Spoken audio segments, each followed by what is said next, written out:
شب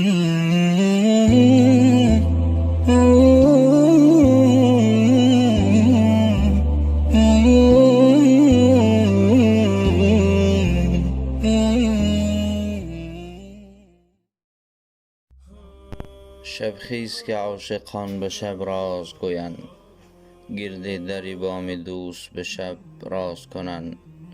هر جا که دری بود به شب در بندن، الا در بام دوست به شب باز کنند.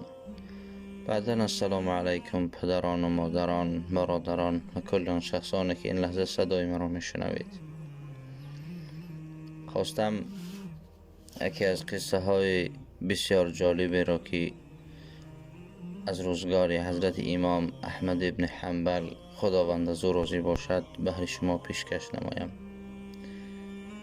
میگوید باری حضرت امام احمد ابن حنبل به سفر برآمدند.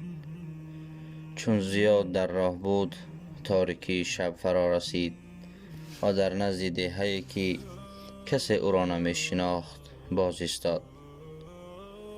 وقتهای پیش تلویزیون و تلفن نبود که چهره حضرت امام احمد ابن حنبل را بشناسند. مردم تنها به نام می شناختند، اما به چهره کسی نمی شناخت. میگوید حضرت امام مسجدی خرد را دید و خواست در آن شب را روز نماید. او به مسجد در آمد و نماز گذاشت و خواست بخوابد و سحر راه خود را ادامه بدهد.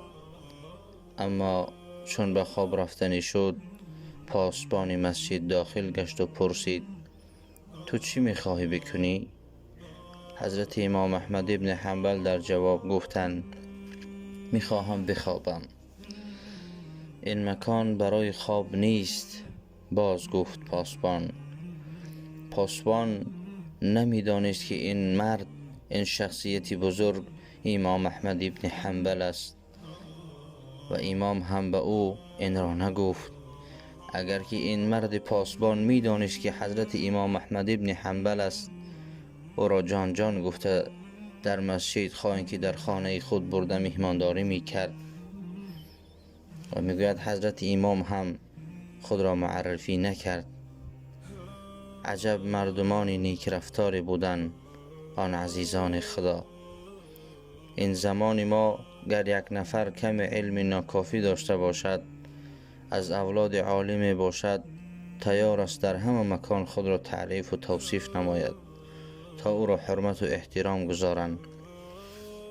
دیگر طایفه هستند که هنگام سفر گر در چنین حالت افتند، زود در خانه را کوفته من پسر فلان ایشان و داملایم گفته، حالا سخن آغاز نگشته زود خود را شناس می نمایند تا آنها را احترام گذارند و ضیافت بنمایند. اما حضرت امام این کار را نکرد. اما عزیزان خدا عجب خاکساری بودند که تیار بودند در گوشه مسجد بخوابند و اما در خانه نفری را نکوبند تا او را مهمان نمایند. و اما که نمیدانست که این مرد امام است، چی گفت؟ خیز از مسجد برا. آواز بلند نمود پاسبان. مرا بگذار کمی بخوابم. پرسید امام. نه، تو در این مسجد نمیخوابی، چون این را به ما منع نمودند. برو. زیادتر آواز بلند نمود پاسبان و امام را از داخل مسجد بیرون کرد. میگوید امام از مسجد بیرون گشت و نزد در آن خواست بخوابد. پاسبان باز نزدش آمد و پرسید تو چی کار کردنی هستی؟ میخواهم کمی بخواهم در نزد در این مسجد. جواب گفت امام حتی نزد این در مسجد خوابیدن منع است. گفت پاسبان و او را از لباسش کشیده برده به کجای پرتافت. این زمان امام را مردی نانپز بدید و او مشغول خمیر تیار کنی بود تا روز دیگر به بروقتی نان بپزد. او نزد امام آمد و گفت بیا با من به نانوای خانه برویم، آنجا گرم است. و تو خوب راحت خواهی کرد و مهمانی من خواهی شد. حضرت امام برخیست و از پس او داخل گشت. حضرت امام احمد ابن حنبل در فعل و رفتار نانپز با دقت اهمیت داد که چون میخواست یک کاری را کند استغفر الله میگفت. امام با او نیز خود را شناس نکرد و از جای برخاست و زمانی که نانپز نیز نمیدانست در روبرویش کیست پرسید چند مدت است تو این عادت را به خود گرفته ای؟ مدتی دراز است جواب گفت نانپز. آیا فایده این عمل را دیده ای؟ بله جواب گفت نانپز. چیست فایده آن؟ پرسید امام. هر آنچه که از الله مهربان بپرسیدم مرا عطا نموده است و به دعا و استغفارم جواب گفته است. بغیر یکی از این دعایم جواب گفت نانپز. هر دعایی که کردم الله دعای مرا پذیرفته است بغیر از یک دعایم. حضرت امام پرسید چیست آن دعایی که اجابت نگشته است؟